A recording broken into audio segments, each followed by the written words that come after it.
로마서 9장 1절로 18절 말씀 함께 읽었습니다. 1절부터 3절까지는 바울이 가지고 있는 깊은 탄식과 그리고 그 안에 있는 정말 간절한 소원에 대해서 말씀을 하고 있는데요. 그것은 다름 아니라 형제를 향한, 골육 친척을 향한, 그러니까 동족 유대인들을 향한 그 애타는 마음입니다. 1절, 2절 내가 그리스도 안에서 참말을 하고 거짓말을 아니하노라. 나에게 큰 근심이 있는 것과 마음에 그치지 않는 고통이 있는 것을 내 양심이 성령 안에서 나와 더불어 증언하노니, 그렇게 말씀하죠. 내가 정말 내 마음 안에 큰 근심이 있다. 그리고 그치지 않는 고통이 있다. 그렇게 말을 하고 있습니다. 그 큰 근심과 고통이 누구에 관한 것입니까?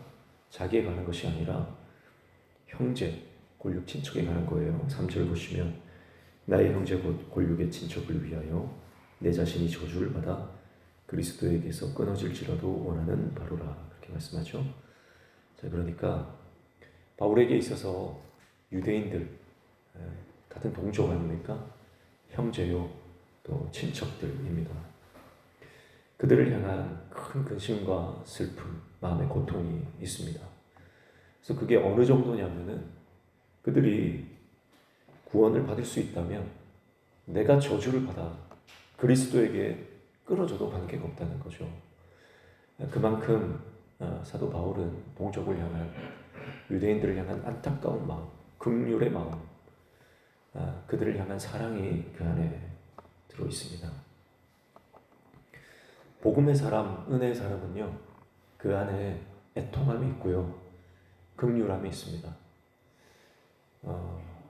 도무지 말을 들어먹지도 않고 회개하지도 않고 깨닫지도 못하는 사람들을 보면 사실 우리는 괘씸하고요, 심판을 받았으면 좋겠고요, 그대로 놔두고 싶은 것이 일반적인 우리 사람의 모습 아닙니까?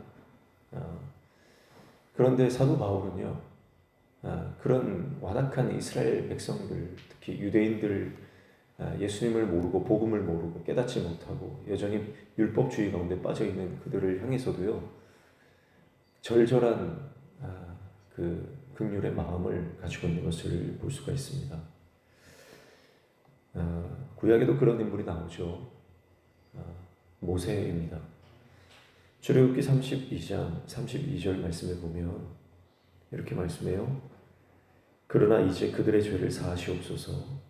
그렇지 아니하오면 원하건대 주께서 기록하신 책에서 내 이름을 지워버려 주소서.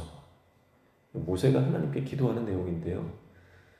이스라엘 백성들이 모세가 시내산에 올라갔을 때 그 짧은 시간 동안에 금송아지를 만들고 금송아지를 음란하게 섬기고 하나님을 배반하지 않습니까? 그 사건으로 하나님께서 굉장히 진노를 하시고 백성들을 심판하실 그런 찰나에 모세는 하나님 저들의 죄를 용서해달라고, 생명책에서 내 이름을 지워버리시더라도 저들을 좀 용서해달라고 그렇게 모세가 중보기도 하는 모습을 볼 수가 있어요. 그래서 사도 바울의 깊은 탄식과 이 어떤 그 갈망들은요, 결국은 무지한 가운데 있는 자들이 깨닫지 못하고 결국은 멸망받을 수밖에 없는 그런 상황에 있는 것을 그대로 두지 못하는 겁니다. 그래서 같은 동족 유대인들을 향한 그들이 구원받기를 원하는 절절한 마음을 볼 수가 있어요. 그러면서 4절 5절에 보면 그 유대인들이 얼마나 큰 특권을 받고 있는가, 그것을 한 번 더 언급을 하고 있어요. 4절과 5절 보시면 그들은 이스라엘 사람이라 그들에게는 양자됨과 영광과 언약들과 율법을 세우신 것과 예배와 약속들이 있고 조상들도 그들의 것이요 육신으로 하면 그리스도가 그들에게서 나셨으니 그는 만물 위에 계셔서 세세의 찬양을 받으실 하나님이시니라. 아멘. 그렇게 말씀하죠. 이스라엘의 특권이 뭡니까? 첫 번째는 보이지 않는 창조주 하나님이 그들을 선택하셨다는 거예요. 선택하심의 특권을 받았습니다. 그래서 그들은 하나님과 특별한 언약 관계가 되었죠. 그래서 이스라엘 백성들을 하나님께서 시내산에서 언약을 맺지 않으십니까? 그래서 그들은 언약 백성이 되었어요. 굉장히 큰 특권이죠. 그리고 두 번째는 율법을 받은 겁니다. 그래서 율법을 받고 하나님의 뜻을 알게 된 거예요. 율법이라고 하는 것은 사람을 올가매는 게 아니고 하나님이 어떤 분이신가를 알려주는 거거든요. 하나님의 백성답게 살아가려면 어떻게 살아야 되는가 그거를 알려주는 거죠. 그러니까 율법을 통해서 하나님을 어떻게 알아가고 또 하나님을 어떻게 예배해야 하고 하나님을 어떻게 섬겨야 하는지에 대해서 율법을 통해 알게 됩니다. 그러니까 율법을 받았다라고 하는 것은 그들에게 있어서는 특권이에요. 세 번째는 양자됨의 그 특권을 받았다는 거죠. 양자됨. 그래서 하나님께서 그들을 자녀 삼아 주셨다. 영광을 약속받았다. 저도 바로 그렇게 말하고 있어요. 하나님의 자녀되는 그 놀라운 특권을 받았습니다. 또 마지막 네 번째는요. 그 유대인을 통해서 그 민족을 통해서 누가 나온다는 거예요? 메시아가 탄생할 것이다. 이건 어마어마한 특권이죠. 우리의 후손을 통해서 예수 그리스도 메시아가 태어나신다. 그래서 메시아는 예수 그리스도는 하나님의 구원 계획의 어마어마한 성취 아닙니까? 그것을 이제 자신들의 후손을 통해서 태어나는 것을 경험할 수 있는 특권을 받았습니다. 그리고 그 그리스도는 단순한 사람이 아니라 모든 피조물 위에 있는 하나님이시고 영원히 찬양받을 존재다. 얼마나 위대하신 분인가. 그분이 유대인을 통해서 이스라엘을 통해서 나오게 될 것이다. 어마어마한 특권을 받았죠. 근데 그런 특권을 받았다고 이스라엘 백성들이 다 언약 백성이 되었는가? 다 그 특권을 누렸는가? 그렇지 않다. 그것이 6절부터 13절까지의 내용이에요. 그래서 6절에 보시면 그러나 하나님의 말씀이 폐하여진 것 같지 않도다. 이스라엘에게서 난 그들이 다 이스라엘이 아니오. 그렇게 말하죠. 이스라엘에게서 났다고 해서 다 이스라엘이 아니다. 그럽니다. 혈통이 아니다. 태생이 아니다. 출신이 아니다. 7절에 또한 아브라함의 씨가 다 그의 자녀가 아니라 오직 이삭으로부터 난 자라야 내 씨가 불리리라 하셨으니 그렇게 말씀하고 있어요. 그러니까 참 자녀는 누굽니까? 참 자녀는요. 그가 출신이 유대인이라서 참 자녀가 되는 게 아니라 참 자녀는 계속해서 사도 바울이 언급했지만 믿음으로 영적인 자녀가 되는 것이다. 하나님께서 유대인들에게 특권을 주셨죠. 그러나 그 특권을 가지고 하나님의 구원을 다 경험한 것이 아닙니다. 아니 오히려 대부분의 유대인들은 그 복음을 경험을 하지 못하죠. 이 하나님의 구원, 이 하나님의 특별한 구속 사역, 여기에 참여하기 위해서는 하나님의 뜻과 하나님의 일하심을 알고 거기에 합당한 믿음의 반응이 필요하다. 이렇게 말하는 겁니다. 그래서 예를 들고 있는 것은 바로 아브라함의 씨라도 이삭 안에서 부름받은 자인 그 후손이 아브라함의 씨다라고 하는 거고요. 하나님의 선택은 혈통과 계보에 상관없이 하나님의 주권적 선택과 인간의 믿음의 반응, 이것이 중요하다. 이렇게 말하고요. 그리고 또 예를 드는 것이 야곱과 에서죠. 에서와 야곱은 태어나기도 전에 하나님께서 그를 선택을 하셨습니다. 그래서 12절에 보면 리브가에게 이르시되 큰 자가 어린 자를 섬기리라 하셨다. 13절에 기록된 바 내가 야곱은 사랑하고 에서는 미워해야 한다 하신 것 같다. 무슨 말이에요?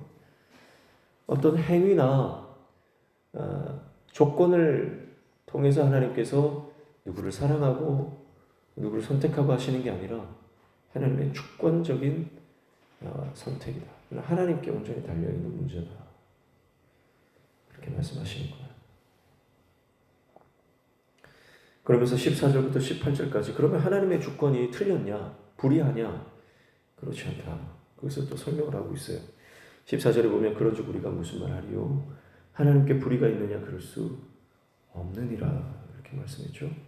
그러면서 예를 드는 것이 모세와 바로의 내용이에요. 15절 보시면 모세에게 이르시되 내가 긍휼히 여길 자를 긍휼히 여기고 불쌍히 여길 자를 불쌍히 여기리라고 하셨으니 이렇게 말씀하죠.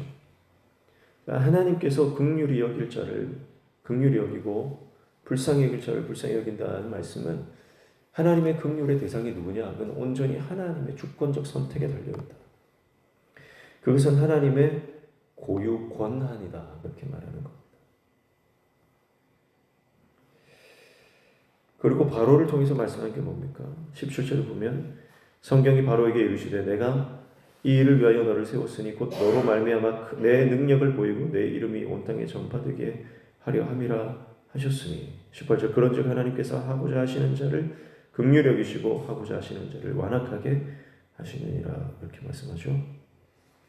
자, 바로를 통해서는 긍휼을 베푸심과 완악한 데에 내버려 두시는 것조차 하나님의 절대적 주권이고 하나님의 고유 권한이다 이렇게 말씀을 하고 있습니다. 그러나 이 하나님의 선택과 하나님의 계획은요 어떤 측면이 있냐면 하나님의 하나님 되심을 드러낸다는 것입니다. 하나님의 계시입니다. 그리고 이 하나님의 하나님 되심을 드러내므로 죄인들이 그 하나님을 깨닫게 되고 주님께 돌아오는 구원의 역사가 일어나게 하시는 하나님의 선하신 계획이다. 그렇게 말씀을 하고 있는 겁니다. 유대인들은 끊임없이 자신들의 출신을 강조합니다. 그래서 우리는 아브라함의 후손이다. 그러나 사도 바울은 말합니다. 아브라함의 후손이라고 다 아브라함의 후손이 아니고 이스라엘에게서 난 자라고 다 이스라엘이 아니다. 이렇게 말하죠.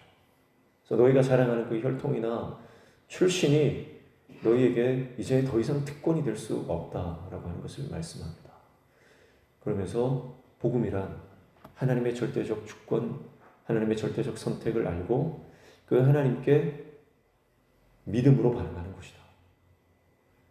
그저 내가 유대인으로 태어났다고 해서 하나님의 자녀로서 살아가는 것이 아니라 하나님의 절대적 주권 앞에서 내가 하나님의 뜻을 알고 그 분의 뜻에 순종하며 믿음으로 반응하는 것이 그것이 하나님의 자녀됨의 길이다.